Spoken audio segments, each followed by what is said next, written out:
तीसरा प्रश्न, भगवान यह मेरा आखिरी प्रश्न है, इसके बाद मैं आपसे संन्यास लेकर मौन हो जाना चाहता हूं।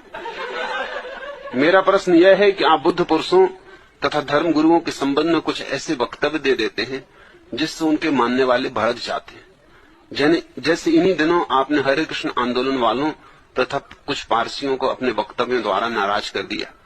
महर्षि महेश योगी, साईं बाबा, मुक्तानंद, आचार्य तुलसी, मदर टेरेसा, पोप, शंकराचार्य और सभी धर्मगुरु आपसे खिन्न। धीरे धीरे आप सभी को नाराज किए जा रहे हैं।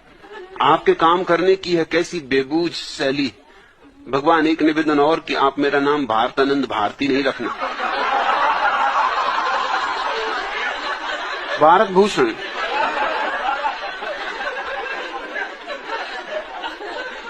इस बात से मैं राजी हूं, भारतानंद भारती तुम्हारा नाम नहीं रखूंगा। और आनंदित हूं कि तुमने सन्यास का साहस जुटा लिया, और इससे भी आनंदित हूं कि ये तुम्हारा आखिरी प्रश्न है, क्योंकि जो निष्प्रश्न हुआ वो बुद्धत्व से बहुत दूर नहीं। जिसने आखिरी प्रश्न पूछ लिया उसके बाद फिर उत्तर ही बचता है, फिर और कुछ बचता नहीं।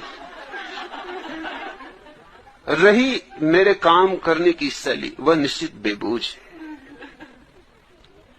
लेकिन इतनी बेबूझ भी नहीं कि थोड़ी तलाश करो तो समझ में ना आ जाए।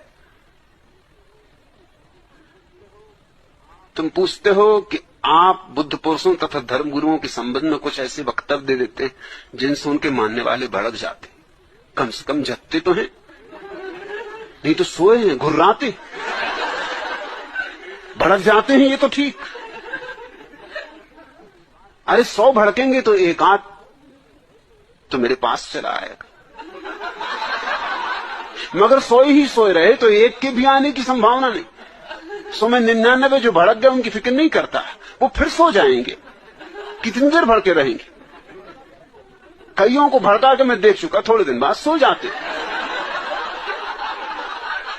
फिर घुर्राने लगते। मगर एक आध दो जो उस भड़काने में आ जाते वो आ जाते। ये सौदा महंगा नहीं, थोड़ी बहुत गालियां मुझे देके वो तो फिर सो जाएंगे। अब जैसे कि अभी पारसियों को भड़का दिया,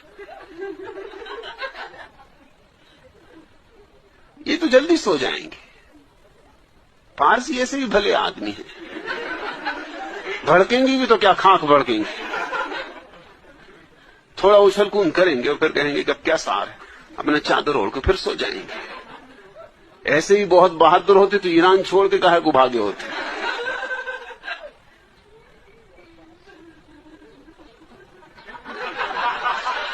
ईरान छोड़ के भागे, सारा ईरान गया, अब कुल बचे हैं थोड़े से, वो भी बस बंबई के भीतर और बंबई के आसपास। 90% बंबई में और 10% समझ लो कि खंडाला, लोनावाला, बहुत दूर निकले तो पूना, या वो बहुत ही बहादुर हुए तो पंचगनी। बस यहां सारा नक्शा समाप्त। सीधे साधे भोले भाले लोग हैं, ऐसे तो सुनते ही नहीं, ऐसे तो सोए ही रहते। सो भड़काना जरूरी था। जो भड़क गए हैं उनमें से कुछ जरूर मेरे पास आ जाएंगे, और जो समझदार हैं वो निश्चित समझेंगे। समझदार के सोचने के ढंग अलग होते। कल ही मुझे एक पत्र मिला, पत्र है महंत खेमदास जी साहब का। लिखा है, भगवान महंत खेमदास का प्रेम स्वीकार करें। मैं कबीर मंदिर बड़ौदा में महंत हूं। आपकी किताबें और प्रवचन सुनकर महसूस होता है कि आप राम, कृष्ण, कबीर, बुद्ध, मोहम्मद आदि सब बुद्धों के निचोड़। आपके दर्शन के लिए तड़प रहा हूं, लेकिन भक्तों के बीच से छूट कर आना मुश्किल बन गया है। भीड़ में भी अकेला जीने के लिए तूफान बढ़ रहा है। मेरे पास आते हुए लोगों को देने के लिए प्रेम के अलावा कुछ भी नहीं, हरि नहीं मिले। लेकिन हरि दर्शन के लिए जी तड़पने लगा है। भगवान, मैं आपका आशीर्वाद चाहता हूं, जिससे दिल में उठी कोई अनजानी प्यास को बुझा सकूं। कबीर साहब पर बोलकर आपने सब काम पूरा कर दिया। अब किसी मंदिर के मेहनत से ऐसी आशा तुम कर सकते हो। लेकिन जब कुछ लोग जगेंगे, भड़केंगे तो जगेंगे, जो जगेंगे उनमें से कुछ तो जरूर खिंचे चले आएंगे। अब कोई मेहनत अगर ये स्वीकार करता हो कि हरि की प्यास जगी, हरि दर्शन की आकांक्षा जगी और आने को आतुर हो रहा है, तो भड़काना महंगा सौदा नहीं है। बाकी 99 तो सोए थे, फिर सो जाएंगे, उनकी क्या चिंता लेनी। ये मेरे काम की शैली सीधी सीधी है, गणित की है। आखिर इतने लोग जो मेरे पास इकट्ठे हो रहे हैं, ये कैसे इकट्ठे हो रहे हैं? मैं यहां बैठा रहता हूं, अपने कमरे से निकलता नहीं, और सारी दुनिया में लोगों को भड़काए रखता हूं।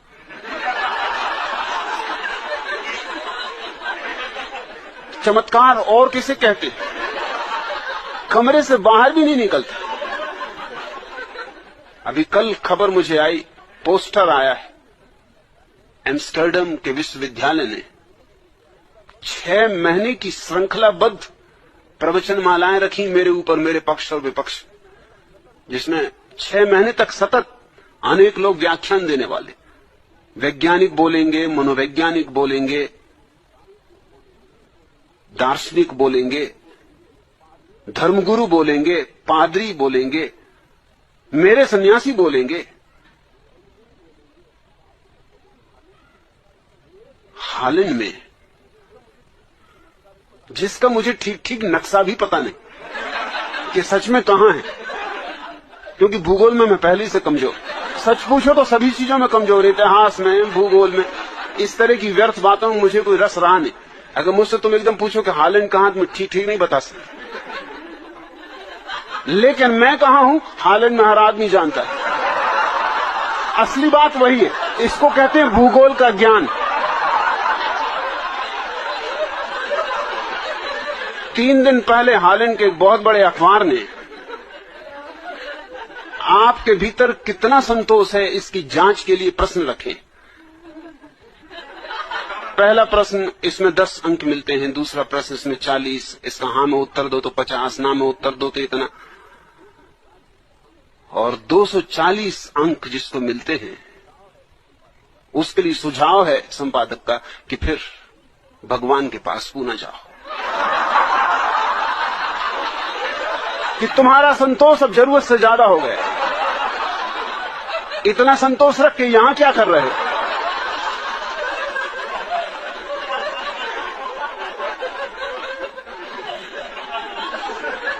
जर्मनी में उपद्रव है, भारी उपद्रव है।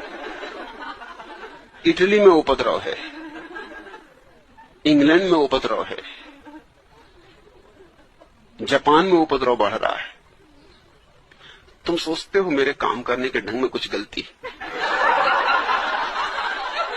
और तो किसी तरह से काम किया जा सकता नहीं। ये सब तो मेरे बहाने, मुझे क्या लेना देना है महेश योगी से, कि साईं बाबा से, कि मुक्तानंद से, कि तुलसी से, कि टेरेसा से, कि शंकराचार्य से। जाएं सब नरक, मुझे क्या लेना देना है? जहां जाना हो जाएं। मगर इनको मैं कुछ कह के, इनके पीछे चलने वालों की जो भीड़ है उसको भड़का देता हूं। उसमें से कुछ भड़क के इधर चले आते हैं कि देखे मामला क्या है। बस यहां आए कि आए। अब जैसे भारत भूषण तुम आ गए, सोचा भी ना होगा कि संन्यास लेना पड़ेगा। तुम तो यूं ही बातचीत कर रहे थे, प्रश्नों में से प्रश्न उठा रहे थे, उलझ गए, उलझते चले गए। अब बात बिगड़ने के करीब आ गई। अब डुबकी मारनी पड़ेगी। आखिर जब कपड़े उतार के बिल्कुल खड़े हो गए किनारे पे, तो अब लौट भी नहीं सकते। बेफिक्र रहो, प्यारा नाम दूंगा, अब मारो डुबकी। मेरे काम करने के अपने ढंग है।